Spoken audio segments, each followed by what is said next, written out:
Just make sure I'm turned on, and then we can go.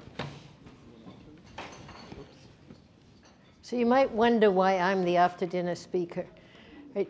And it's because when they invited me, I said, I haven't been thinking about physics since 2010, so I have nothing interesting new to say. And they said, well, then you can be the after-dinner speaker and just reminisce. So that's what I get to do. Of course, you've heard the talks today about the history of this field of QCD and how it emerged. I think Bob's argument that this is indeed a paradigm shift is the right way to think about it. And in fact, I like to explain it to students today as a paradigm shift because we changed the definition of the strong interaction. The strong interaction, it's called the strong nuclear force, was the interaction between protons and neutrons. And now it's the interaction between quarks, and protons and neutrons are QCD neutral particles. So the interaction between protons and neutrons is the chemistry of QCD, as chemistry is the chemistry of QED. And that's why it's so complicated, and the problems that people talked about that haven't yet been solved are there. But we need to think a little about how that came to be, and you've heard a lot of it, and you've heard a lot of names as we went through this. It's not surprising in this context that two professors at two different universities had their graduate students calculating the beta function of QCD at the same time, because these ideas were emerging at that time, and Bob's talk gave us a good grounding in what that was. Current algebra was successful. Bjorkane scaling was successful. The idea that quarks were physical things was beginning to emerge. And calculating the QCD beta function was a next step along that path. So theories don't have birthdays. They emerge over time with many, many roots. But they do have anniversaries because we publish papers on certain dates. And so we can have an anniversary of asymptotic freedom, but we can't have an anniversary of QCD because it's too complex how it came to be. And what I want to do is make a toast. So anybody who wants to join in the toast had better make sure they have some glass to raise with something in it. It can be coffee if you like. And the toast is to those who contributed to this lovely piece of work who are no longer with us. And I'm going to mention a few names. And those names are people who were personally meaningful to me. But I'm sure any of the older people here can add to my list. And we've heard many of the names today. So I will go to my version of who's to be thought of. We have Sidney Coleman. Sidney was contributing. You're going to have to wait a while for the toast, because there's quite a few names to be mentioned. Sidney was a physicist who was thinking. First of all, he was David Pollitz's thesis advisor, so clearly he was part of this story. Secondly, he and I think Steve Weinberg, who's another one of the people on my list here, helped us learn how to think about effective field theories and many other pieces. Sidney was a really deep thinker, and he was also a really good expositor. For the young people in the room, if you haven't read Sidney's Everett Shea lectures, you should, because there's very much in them which is relevant to how we should be thinking about physics and QCD today. Steve Weinberg. Really, I should go back and start with Yang and Mills. Although they weren't talking about QCD, they introduced gauge theories, non-abelian gauge theories into particle physics. They tried to apply them to the Rho meson, and that didn't work very well, but the idea of the non-abelian gauge theory and the algebra of it was coming from them. Murray-Gell-Mann for the quarks, and Feynman for the partons. And both those, their perspectives were very different, eventually merging into what we now see as the quarks and gluons inside the protons and neutrons. but each of them made critical contributions. I would add Ken Wilson, of course, because the normalization group and the operator product expansion are critical to how we work with. But I also would add Tini Veltman and Ben Lee. Again, because it's hard to say, there were more, you can find their contributions more obviously in the weak part of the standard model, but understanding how to calculate in non-abelian gauge theories, they both contributed pieces there too. And then I would add Roberto, not for the beginning of the theory, but for our work together. Roberto was obviously, as Svi has told us, he was a wonderful person to be with and to work with, and he asked the right questions.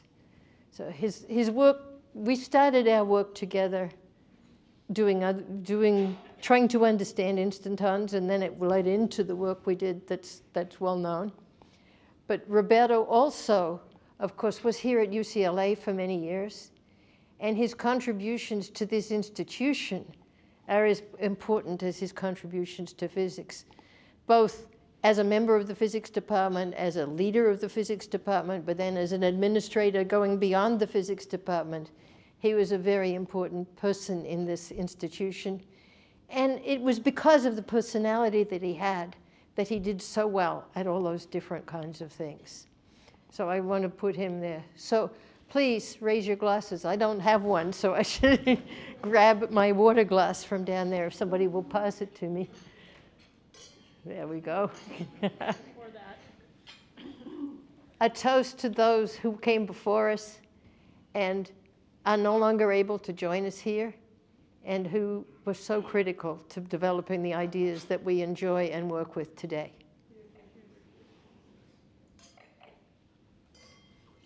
And now, getting to, this is all prelude, because what I'm really supposed to talk about is the work that I did with Roberto. Yes? Open the floor for people you left out. For example, Nambu. Nambu is a wonderful addition to the list, yes. And maybe a few other additions. There were many names that were mentioned by Arkady and... Gribov. Yes. I mean, Polyakov. There are many, many people who contributed in different ways at different times along the way. And because it's been 50 years, there's a good number of them who are no longer here. And so... yes. Well, moving on to what I was supposed to be talking about. In 1976, I was a visitor at Stanford, and Roberto was an assistant professor. And we were carpooling back from a talk at SLAC by Gerarda Tuft, who told us about instantons and the QCD vacuum. And we did not understand anything. Right, so we spent some time working together just trying to understand instantons. And we wrote a totally forgettable paper, which is in Nuovo Cemento because nobody else would publish it, trying to make a Hamiltonian version of instanton processes. And finally, we got around to thinking about the theta vacuum and understanding it. And Bill Bardeen had calculated how small the theta parameter is, using basically a current algebra calculation.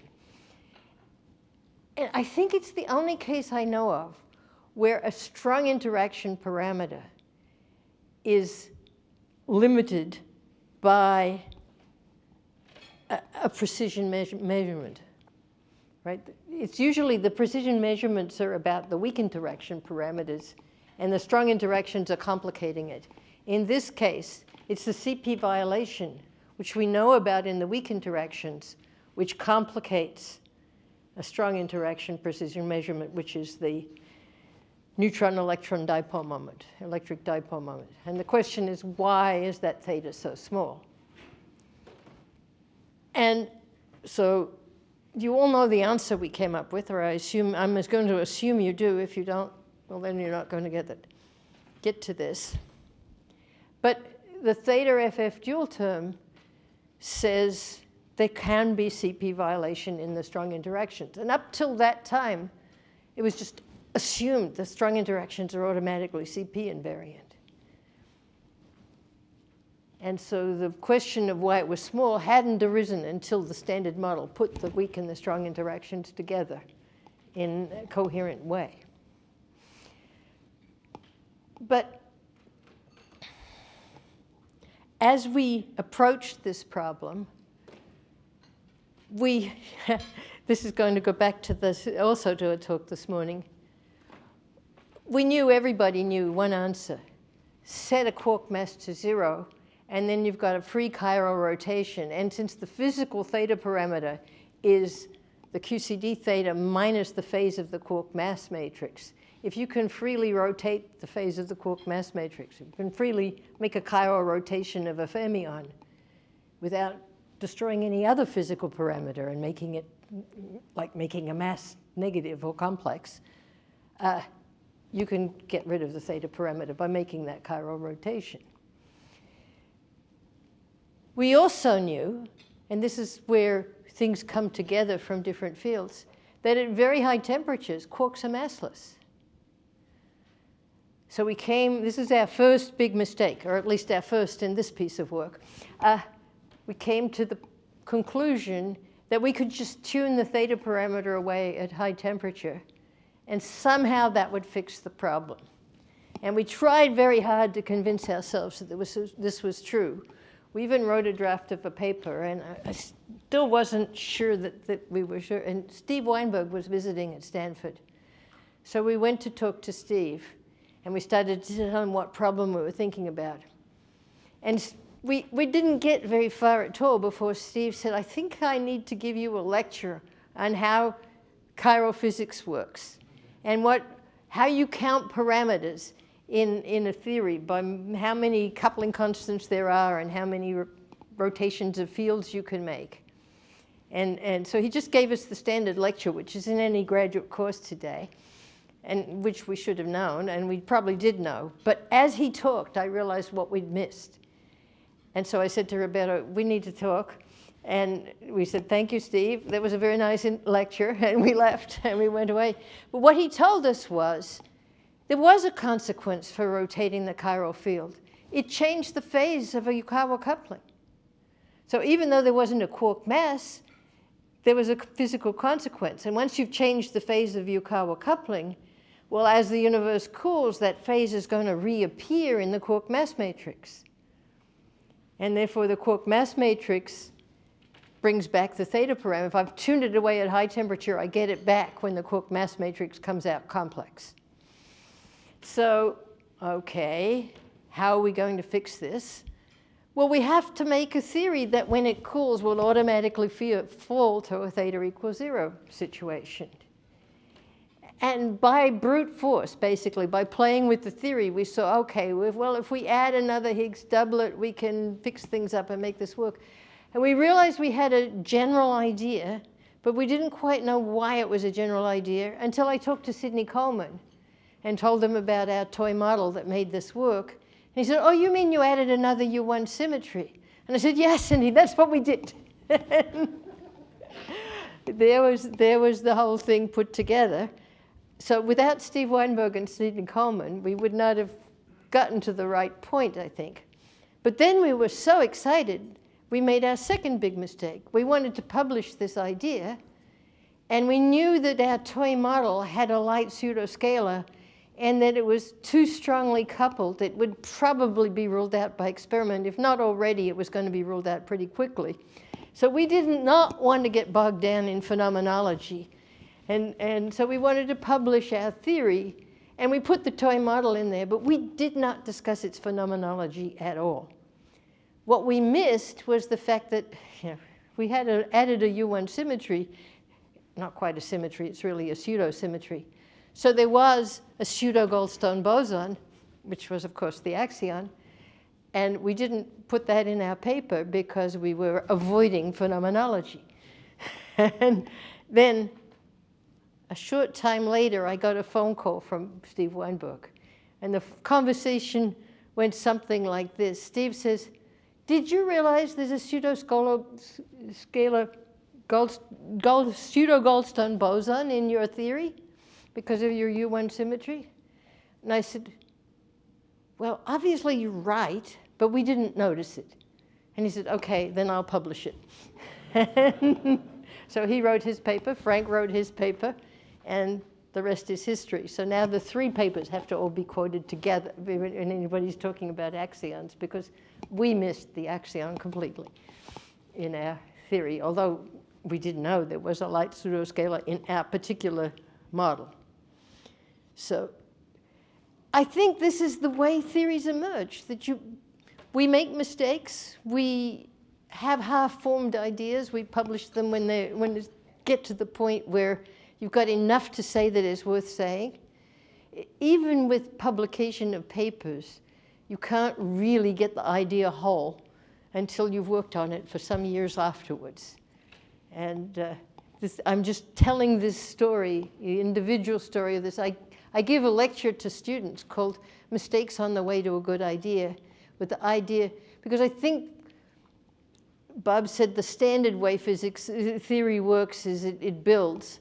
Well, yes, but it builds in this erratic fashion, and it's never simply, yes, I've understood something, but I haven't understood the whole picture of what my new theory is until I've played with it quite a bit more than the original. And therefore, what finishes up in the textbook is a very simplified version of the history.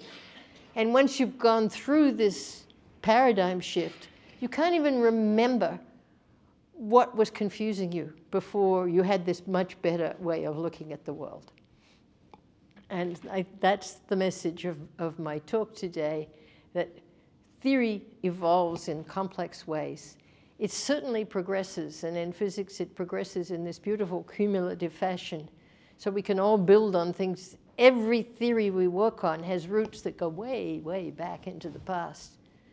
But also that ideas feed. I love the fact that in our particular work, it was cosmology that got us started. And we have a cosmological implication that's completely disconnected from the cosmology we started with, possibly coming out of this theory. So that the connectivity across physics is also very, very fascinating and rich. And that's all I wanted to tell you in this talk this evening.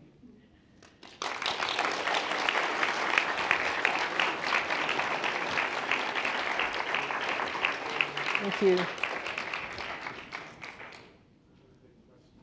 I'll take questions, although it's not the kind of talk that has many questions. I didn't say anything. Well, we enjoyed it. Well, thank you, Helen. Okay.